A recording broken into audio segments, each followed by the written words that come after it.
Welcome to Charter California Edition. My name is Brad Pomerance. Over this half hour, we'll be speaking with Chris Holden, one of the newest members of the California State Assembly. We'll also be joined by the president of Pasadena City College. His name is Mark Rocha. And then we'll be joined by a trustee from Glendale Community College. Her name is Anita Gabrielian. And both of those institutions are in your district, is that right? PCC and GCC, or just PCC? Just PCC. Okay, well, I'm glad to have you, sir, and congratulations on your election to the California State Assembly. You're the majority whip already. How does that happen? Well, I guess we worked hard over the years, and hopefully doing good work in the city of Pasadena gave us a good reputation. So let's talk about it, because you've been in Sacramento for a few weeks now. It's a new day. The Democrats have 2/3 in the Assembly, 2/3 in the Senate. You do have experience as an elected official, but how is it in Sacramento? It's a different beast than Pasadena City Hall. It is different. Different rules of engagement. There are more people, obviously, to work with. The orientation that we had to go through for the last couple of weeks has been very interesting, because one, we're getting to know each other as other members, but also understanding the rules and the procedures, and we have staffs, so there are people that we're going to be working with that are working for us, and so it's exciting, but making sure that we have all the foundational pieces in place and we understand the rules and we have good people working with us is important. And what's interesting about this class, which actually is a very big one, 38 out of 80 are new members, is that you don't have the same time pressures that prior classes had, because this is the first class that under a new term limit regime can stay in the Assembly for 12 years. It's not 6 and out. That's right. So do you feel that, in your gut, that I can breathe, I can learn, I can become an expert in an area? I agree that fundamentally that is the main advantage, and we hear it from everyone who's been there, and I think that is important. You really do want your legislator to be the one who understands the topic, who had a chance to go through the battles and the wars and to have the institutional memory. And I think that's what we'll get here. You'll have members who will be, for the most part, I mean, things can change, but at least the understanding is that each member has a chance to stay there for 12 years. Now, as we speak today, committee assignments have not been handed out. So do you have a sense of how they're handed out, what committees you'd like to be on, who you ask, what you do next? Yeah, well, every member, Democrat or Republican, has to give a list of the committees of preference and to rank them. Okay. That goes to the Speaker. The Speaker then makes some determinations on how to best create the balance and fill the positions. So the Speaker even places the Republican members? I think that or in consultation, in consultation with the Minority Leader, Connie Conway. Exactly. So I don't know if you want to tell us, but what committees for which do you yearn? Well, I made my request. I'm hopeful that the Appropriations Committee, having served good time on the council as on the budget committee. And that would be nice. There's another San Gabriel Valley member, Mike Gatto, who's the chairman of that committee as we speak. So it'd be nice to consolidate that power in the SGV, right? It would be great. Although, does that play against you? Well, I think it gives you an opportunity to see the broad operations of the government. But meaning because the chairman is from this region.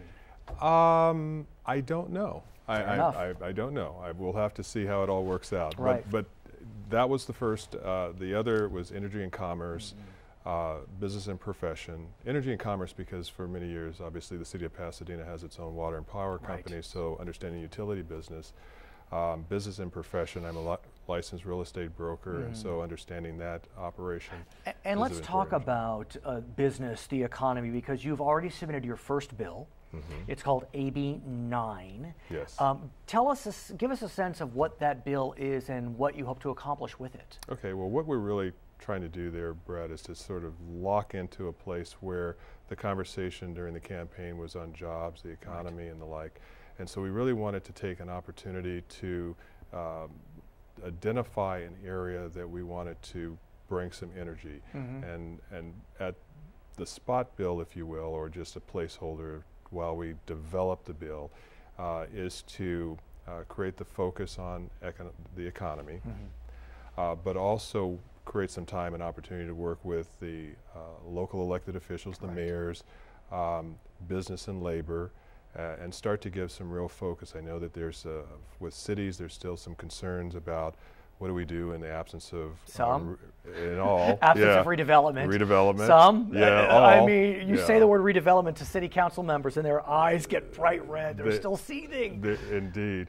And we also want to look at how we can help small business owners in the region. Well, let's talk about redevelopment, because you were on a city council, a city that used redevelopment, some would argue, quite effectively.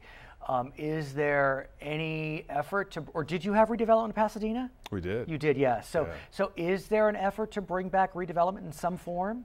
Well, I think, we're going to take our lead from the cities. I think we have to be careful not to go back down the road of redevelopment as it was originally structured, because that's a battle that was fought and lost. Right. Both legislatively and in the courts. Exactly. So what we have to do really is think in terms of how we can address the needs of communities, because there are cities out there that are still trying to address blight and to create opportunities for redevelopment, if you will, for those areas that are in need of it. And at the same time bring job opportunities into the community. So we want to be able to maybe talk about enterprise zones and how those are still alive today. They're still alive, and there's still conversation around and potential legislation that might address those. But I think if we can sort of take as a model in Pasadena, where we used even our land use and zoning to create specific planning areas where we can encourage, in the case of the South South Raymond area, where Huntington Hospital, and utilizing the resources at Caltech, we could maybe make a biotech corridor, or to start thinking in those terms, high-tech business development, and also with the City of Hope. I know that they have some ideas and plans. So I think we'd like to try to figure out how to capture the high-tech biotech industry. I would be remiss if I did not mention that your father, Nate Holden, was in the California legislature in the 70s, and you provided us with a picture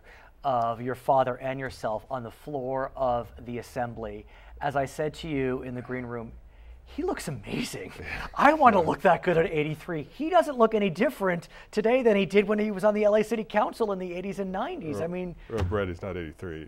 Where'd you get that? Is that true? Am I revealing a confidence? But you didn't hear it from me. I did not hear it from you. I did the math myself. There you go. But how? Well, he keeps his mind stimulated. He's always thinking of new ideas. But how was it to be up there with him? I mean, I know he was in the Senate and you're in the Assembly, but I mean, that must have been really special.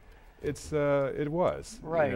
My seatmate is Ian Calderon. Oh, so who's sitting next to him was, Right. His so we've got the Calderons father, and Holdens. Uncle. I mean, two uncles. So it's a family tradition. Yeah. So that's good. And I also saw that you had a local swearing-in ceremony. Yes. And Congresswoman Judy Chu officiated. She did. mean, she's really. I mean, I'll just say it. She's quite revered in the San Gabriel Valley. I mean, Democrat, Republican. She's quite a figure. She's quite a force. She is indeed, and she's a good friend, and our districts overlap. She's taking up most of the congressional area, and she was so kind to come out and volunteer that time and service, and it just made the day even more special. And I'm looking forward to working with her. I mean, I'm sure you'll have to. Yeah, be it on health care, be it on immigration reform, lots of right. issues that do overlap. So if you can, in our final moments, give us a sense of that moment when you held your hand up and you put your other hand on that Bible and thought, wow, I mean, I did it, and I'm following in my father's footsteps, and I'm representing my community. Yeah, it was, you don't get that opportunity too often. There haven't been very many in the state that have had that opportunity to serve, and so it's a privilege to go through an election and then to have it culminate in that way. There's going to be a lot of work. It's an awesome responsibility.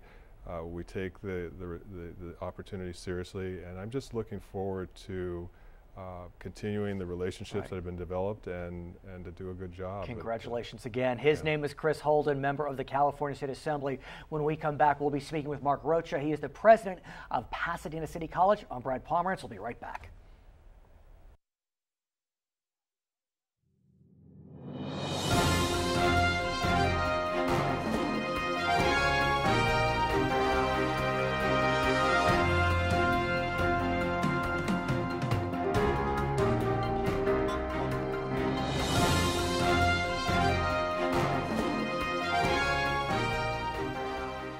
back to California Edition. I'm Brad Pomerance. Our guest, Mark Rocha, he is the president of Pasadena City College. And I must say, congratulations are in order. I know that you are a big supporter of Proposition 30. That's the tax initiative that passed in November with over 55% of the vote. The last time we spoke, I think it's fair to say we both thought it would probably get 55% on the no side. What happened? It's all good news. Thank you, Brad. Sure. Well, what happened was we got the word out, we got the story out of how important access to quality higher education was, not just in this area in Pasadena, but all throughout the state. Right. And the voters responded. What's interesting is we hear this narrative that part of the reason why President Obama did so well in California is because the youth vote came out and they voted strongly for President Obama. We're also hearing a narrative that that's part of the reason why Prop 30 passed. Do you buy that narrative? I do, because I saw it at work on my campus. Literally? And I congratulated our associated students. I have never seen students so catalyzed. They were out there with their voter registration drive on campus, all the conventional ways, but what's new is the social networking. They really, it was the first PCC Facebook campaign. And what's also remarkable is, as you probably know, the Secretary of State, I think around September, launched an online voting registration system. Yes. And we know that it was quite successful. I think over 1 million registered, and I think about 60% of those were under 35. Yeah. So presumably those folks would have been in favor of Prop 30, I'm guessing, but that's my guess, the studies would indicate as such. Sure. That being said, we know that what Prop 30 does, and I've used this metaphor before, is it stops the bleeding. It doesn't give you new blood. Is that right? Well, it does.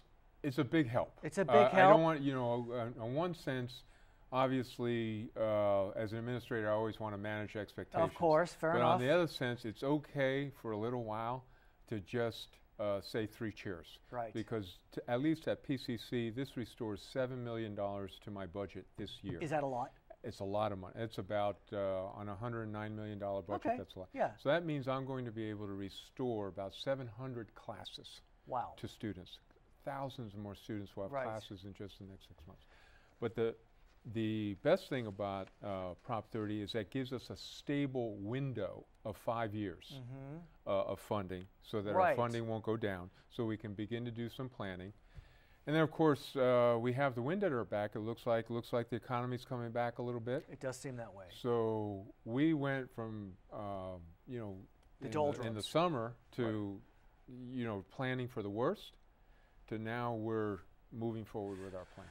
But it seems as if it kind of creates a status quo, almost a status quo ante, although maybe it'd be better if it was ante a la 2007, but it doesn't. Right. What about starting to restore some of the big cuts that we saw over the last few years? I think community colleges lost $250 million, and probably more. Right.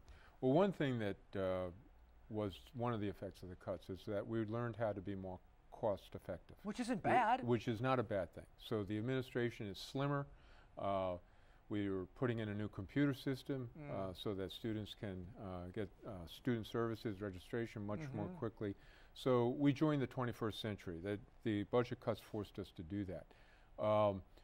Sure, look, our stock and trade is making sure that students who normally wouldn't have access have access.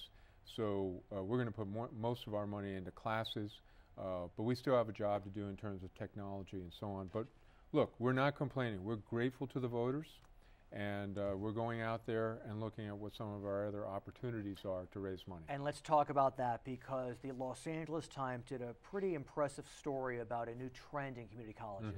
And that trend is presidents like yourself, foundations, working community colleges, raising money. I mean, we know that four-year institutions raise money, hundreds of millions of dollars they raise. Community colleges have not done that. But they're starting to, and PCC actually is considered one of the strongest in that area. In 2011, PCC's foundation raised $2 million. Yes. I understand this year's even better. Yeah, no, even better. Well, that article that you referred to, and I'm doing some bragging here, actually used PCC as the example. Right, that's what I'm saying, exactly. Got a great executive director, Bobby Abram. Right. Yes, you're right. We never were in this area the way four-year colleges were. Right. And now that we've gone out there, we find that we have a story to tell and thousands of alums who enjoy listening to it. And as we speak, in the last few weeks, you had 2 alums that gave thousands, in fact, hundreds of thousands of dollars to PCC, allowing you to raise about $4 million in 2012, doubling your draw in 2011. Tell us about 2 very significant gifts. It was a great week for us. No doubt, no doubt. Great week. The Bob and Addie Westerbeck Foundation. Bob was a former PCC alum, and his wife Addie, who just passed, lived to 104, nice. Was a music teacher, and they left us $850,000 this week, and we're naming the new recital hall in our new Center for the Arts for them. And the Christine Bilecki was a faculty member, and she left a bequest of $100,000. And that's in addition to literally hundreds of donations that we've received. But what's interesting is, in the past, foundations at community colleges have been raising money for scholarships, which is nice.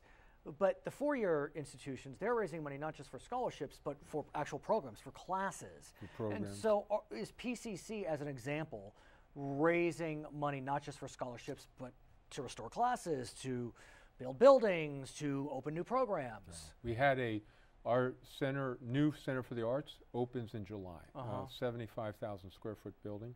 And we had our first capital campaign, Center for the Arts, and we've hit $3.5 million and for naming of various rooms and facilities. Nice. And I should also go back. I'm the beneficiary of sitting in the chair that Chancellor Jack Scott once sat in. And Jack Scott just retired as the chancellor of the entire system. And Jack, of course, state senator, when he was president of PCC, raised $40 million for our library back in the 90s. So we have a devoted community, and so we are, see the future as an opportunity. But here's a challenge. I was reading a study, I think the article talked about it. Council for Aid to Education found that while 20% of alum of 4-year institutions will provide donations to their college, less than 1% of 2-year grads do that. So how do you change that change the story, change the vernacular, change patterns? Right, and I think that our hypothesis, is that they haven't been asked. Right. And and that's what I'm saying. When we go out and talk to our alums, they're happy to hear us. They're happy to see us. So, but what's interesting, and this is an embarrassment of riches at some level. I mean, I'm being a bit of a sycophant, but PCC is quite an institution. I mean, of the 112 community colleges in the state, PCC's right up there. Other community colleges don't have a certain cachet, so you'll have a fairly easy time. But there are some great community colleges that just don't have that same cachet. And how do they manage? Well, I used to be at LA, a president of West Los Angeles College. Every community college has their community and has alums. But that's an example. Well, I live near West LA College. It's sleepy. I mean, forgive me, but it's sleepy. Sure. PCC not sleepy. Right. And so what does West LA do to kind of, they're competing against Santa Monica and PCC and, all of them. Right. You have to form a community. Right. And it starts somewhere. And we were pretty successful in raising some money at West, but it's a ground game. It's a relationships game. It's a hard work game. It's getting professionals in who can do the work in the community and tell the story. And it's also involving your faculty and staff. They're not used to it. Because they're the ones who have the relationships out there in the community. And but it's not something that's in their constitution. It's something that's never been done. But that doesn't mean it can't be done. That's right. And it will be done. That's right. His name is Mark Rocha. He is the president of Pasadena City College. When we come back, we'll be speaking with Anita Gabrielian. She is a trustee with Glendale Community Colleges District. I'm Brad Pomerance. We'll be right back on Charter California Edition.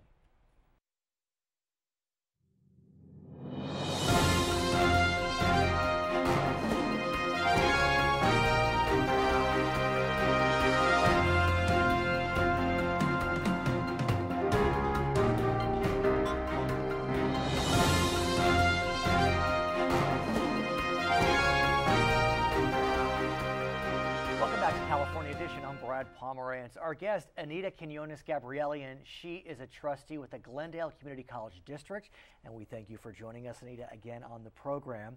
I want to speak with you about the recent election, and as you know, Proposition 30 passed with over 55% of the vote. It needed 50%. You say thank God, and I wanted to ask you, I've said this before, I did not think it would pass, let alone with 55% of the vote. Did you? I know you didn't. I told you that. I know. Right. I was very optimistic, right. And I had a lot of faith in California voters.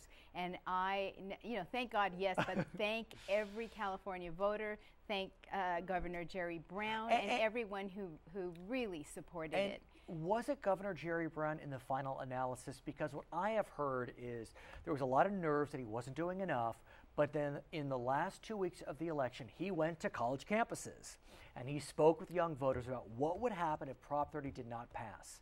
And we know that the youth turnout in California was higher than expected. Absolutely. I think it was the youth who turned out who helped us immensely. And Governor Brown has a very incredible instinct as far as when he needs to hit Apparently the street. so. Oh, it's actually historic. Right. He knows, why get out there early when really it's impactful just before the election. And that's what he did. He did it throughout, but he rolled up his sleeves at the end. And what's interesting about that is, a lot of voters are voting absentee, including myself, so I would have thought it would have been more intuitive to come out earlier, but apparently not. I mean, well, there was work that was done early. There was work that was done early. There was also a very incredible collaboration with Proposition 32. And let's talk about that. Yes. It was a joint effort. And it worked. It clicked. The chemistry was there, and it really told the voters, get out there and vote. There are these two incredibly important issues, and tied together, as they said, you divided the responsibilities but multiplied the effort, and it resulted in this win. And some have argued that without Prop 32 being on the ballot, the union movement would not have been as engaged because they were working incredibly hard to defeat Prop 32. So how important was Prop 32's defeat to Prop 30's passage? I think, it was, I'm going to say the feeling was mutual. It was helpful in both directions. Right, I understand. Okay, so let's talk about the future of the community colleges.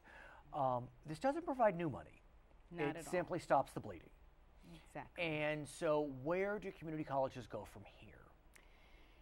Well, let me tell you, this I see and is the turning point. Okay. We have been disinvesting in education.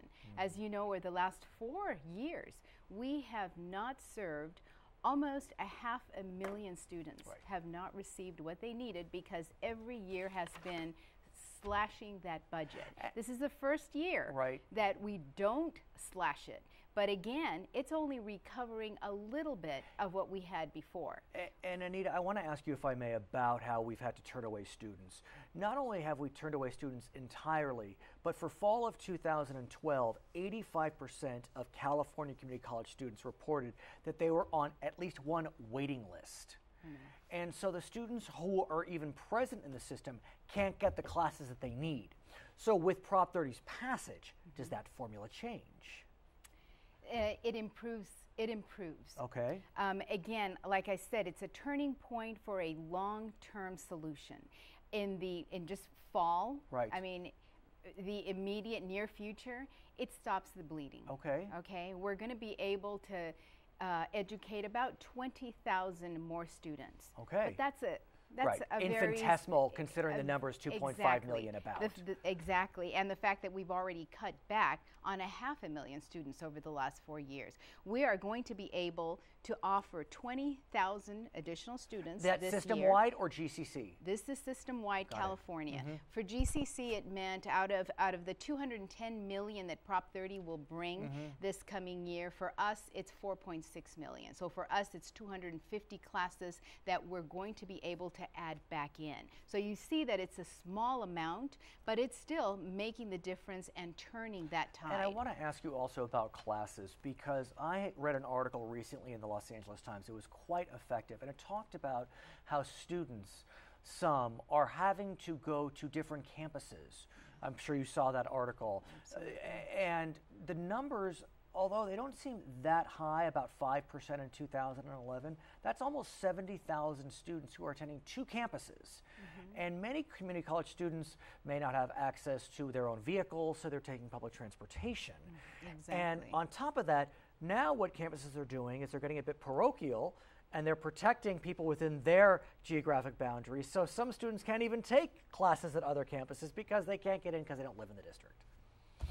Because they don't live in well, the they don't live in the purview. I mean, these are future, they're looking to be more parochial, I guess you should say. Those plans have not gone into place. Not at all. Right. Not that I see. Right. We still have our community colleges and our borders are still open. Okay. They are, as a matter of fact, for Glendale Community Colleges, Right. which is where I can talk about, more than half of our students come from outside of the district that we serve. We serve Glendale, La Cañada, Flintridge, La Crescenta, right. And that is mostly Los Angeles students are coming to ours. But you're right, they come to ours, right. They take public transportation, go to PCC, go to right. LACC. Exactly. I mean, they are, and I'll tell you, 65% of community college students have full-time jobs. Or right. part-time jobs, so it's incredibly difficult. We have a generation of kids who are struggling to become more productive for California, and so again, a big thank you right. on Proposition 30 to everyone. And I also learned through another article in the LA Times, they really did a lot of coverage on community colleges in this last election cycle. Traditionally, as you know, we both went to USC, and USC has a tradition of raising a lot of money from alumni. Community colleges do not have that tradition. They don't have the tradition of going back to alumni, especially since many alumni matriculate to 4 years. But now community colleges are looking at raising money from alumni. I know GCC just had its 85th anniversary, yes. But it's a new way. It's a new way forward. How important will fundraising be to the future of community colleges? PCC's doing it. I mean, GCC just did it with their 85th anniversary. We've been doing it for quite a while. I mean, I think that some community colleges got the message years ago, and we have a very strong foundation. Right. We don't have these celebrations there every right. You don't have as often right. as we should. But I remember our 75th anniversary, and since then our foundation has grown incredibly. And we have wonderful community support because the alumni are there, and we have done a great job at trying to tap into them. But there's a long way to go to meet somebody like USC. Right. It's going to become very important to raise private funds in order to really look at programs that are more specific to filling the needs of our immediate region because of the Student Success Task Force Act. Right. So, and I mean, the Student Success Task Force Act is excellent. Is this the reforms that were passed last January? It's the reform, yes, and I'll tell you, it's a balancing. Right. There are two sides of the story. You know, on the one side, you have some students who really choose community college because they haven't really paid attention, which is in high okay. school. That's the purpose. And that is, that's one of the purpose areas that we fill. But they've had the luxury of 10, 12 years of trying to make it. And I'll tell we even at that length of time, we have some incredible success stories. But the Student Success Act will not allow for that. We don't have that revolving door anymore. We will not have it. Right. And so not just access, but success, mentoring programs, the support services like the counseling is going to be absolutely critical so that these students are focused and they can, maximize their time at community college. Her name is Anita Gabrielian. She is a trustee with Glendale Community College. I'm Brad Pomerance. We thank you so much for watching Charter California Edition. Thank you.